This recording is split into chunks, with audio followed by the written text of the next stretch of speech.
Oke, selamat malam teman-teman. Jadi, pada kesempatan kali ini kita akan membahas terkait kebudayaan yang kita miliki, yaitu kebudayaan tapi ini bercorak lebih pada sifat keagamaan lah.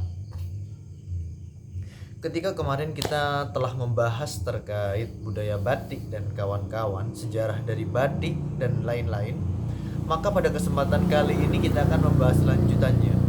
Karena batik itu kan seringkali merupakan pakaian yang dipakai di atas seperti ini, baju lah atau lainnya.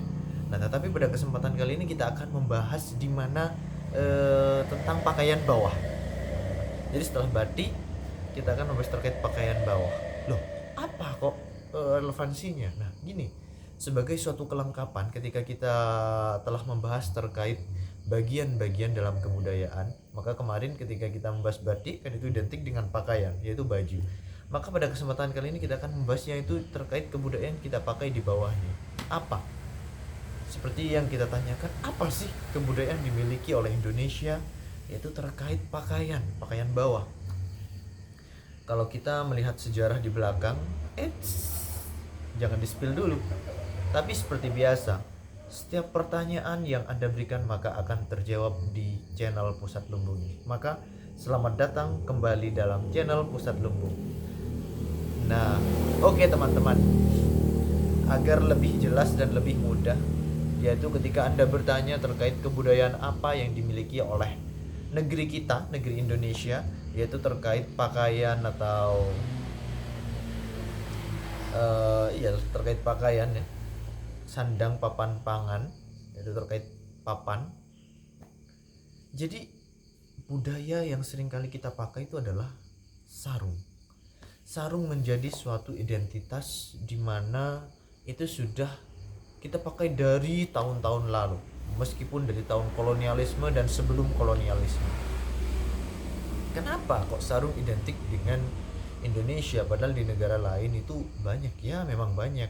Sarung itu kalau dari beberapa literatur yang sampai ke Indonesia itu berasal dari Yaman, yang pada itu dinamai, yang di sana dikenal dengan nama futah, izar, wazar atau wizar. Jadi mereka mengenal sarung itu dengan nama futah, izar, wazar atau wizar, yang mana pada saat itu adalah sebuah kain yang berbentuk tabung lah, yang ujung sama ujungnya itu dijahit.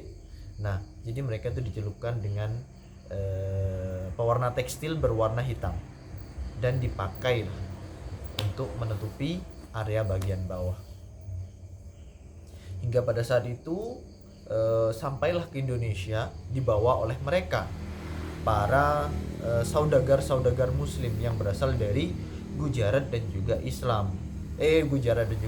Gujarat dan juga Arab. Pemakaian ini atau pembawaan yang berasal dari mereka yang berasal dari Gujarat dan juga Arab, membawa banyak kebudayaan, dan salah satunya adalah sarung tersendiri. Penggunaan sarung tersendiri waktu itu karena sistem penjualan atau sistem berdagang waktu itu adalah melalui pelabuhan, maka sarung waktu itu menjadi ciri khas dari pemakaian yang dilakukan oleh mereka yang berada di semenanjung Malaysia, berada di Jawa dan juga Sumatera.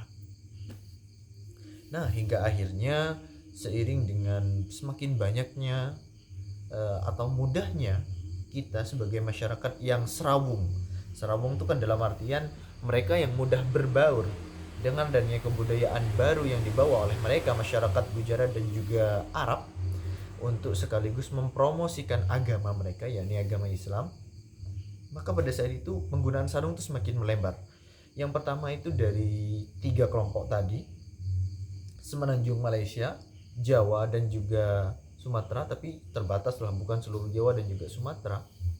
Nah, hingga akhirnya itu melebar ke daerah Madura dan juga daerah Jawa Utara. Penggunaan sarung sendiri kan kalau di Indonesia kan dikenal hampir sama kayak di Yaman, yaitu dimana kain yang ujung sama ujungnya itu dijahit hingga diberikan sebuah motif-motif. Sarung sendiri di Indonesia itu dibagi menjadi tiga jenis lah. Yang pertama itu sarung secara umum, sarung tapis dan juga songket. Kalau yang umum tuh kan seperti yang kita pakai setiap harinya dengan motif-motif yang sudah umum seperti kotak-kotak atau warna hitam tapi ada garis. Sedangkan songket dan juga tapis ini kan sesuatu yang bersifat lebih khas.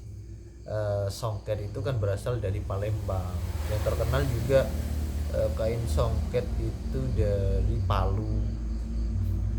Terus kalau tapis itu berasal dari Lampung. Kalau umum tadi kan merupakan ciri khas yang biasanya tema-temanya atau motif yang terbentuk dalam sarung tersebut ya bersifat umum seperti kotak, di mana itu memiliki arti bahwa setiap kita melangkah kita sudah harus bersiap dengan konsekuensi yang ada. Kita melangkah ke kanan, konsekuensinya apa? Kita melangkah ke kiri, konsekuensinya apa? Di mana itu hampir sama dengan motif catur. Selain itu, pada motif tapis dan juga songket itu ada dua hal yang merupakan ciri khas mereka, yaitu di mana benang yang dipakai itu terdapat benang emas yang dipakai untuk merajut. Jadi kalau songket itu tapis itu bersifat flora dan fauna motifnya, dan songket itu bersifat lebih penuh dengan alam, nuansa alam.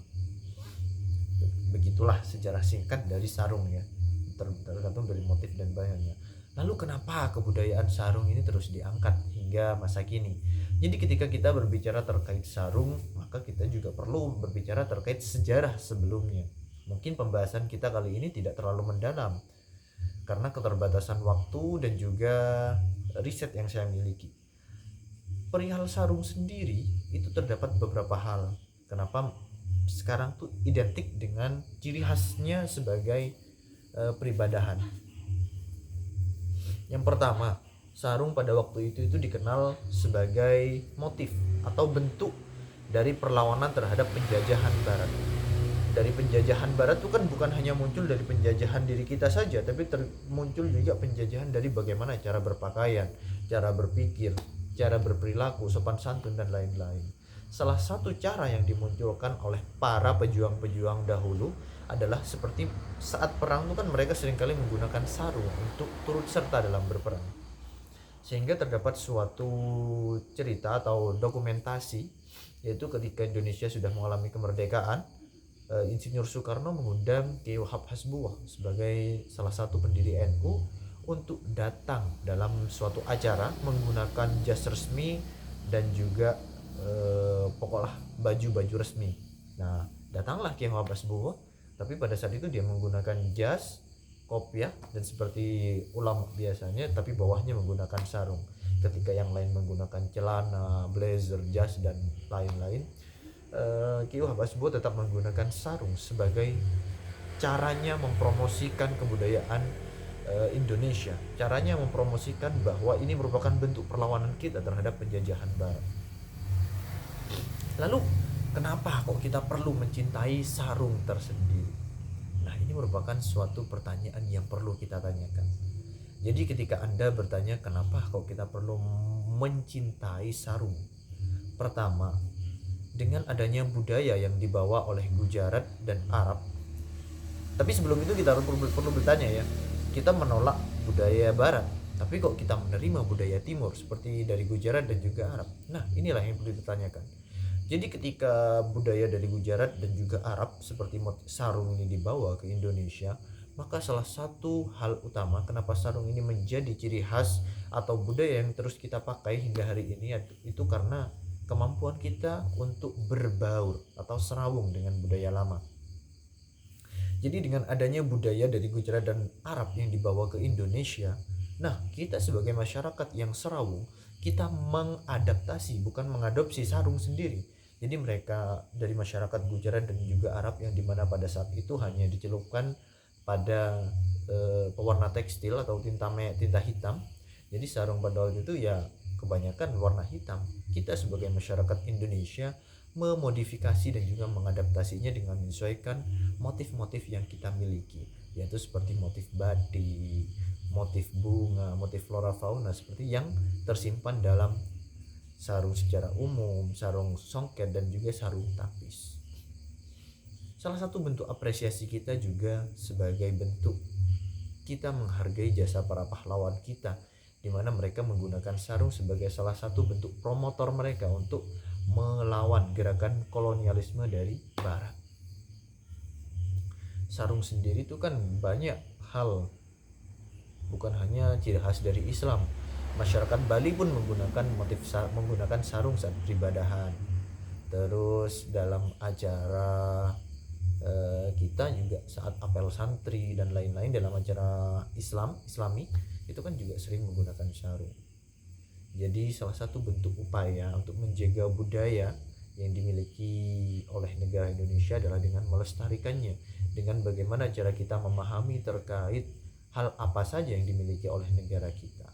Kemarin kita berbicara terkait batik, berbicara terkait budaya intelektualitas yang dimiliki oleh pemuda Budi Utomo, sehingga berasal dari mereka lahirlah inisiator-inisiator muda yang memunculkan gerakan-gerakan pemuda hingga akhirnya muncullah Sumpah Pemuda. Maka pada saat ini dengan kita sebagai masyarakat yang sadar terkait kebudayaan, maka perlulah kita belajar, terutama seperti batik, sarung, budaya intelektualitas. Budaya intelektualitas menjadi sarana utama bagaimana cara kita mendiskusikan terkait budaya-budaya lain seperti batik, seperti sarung.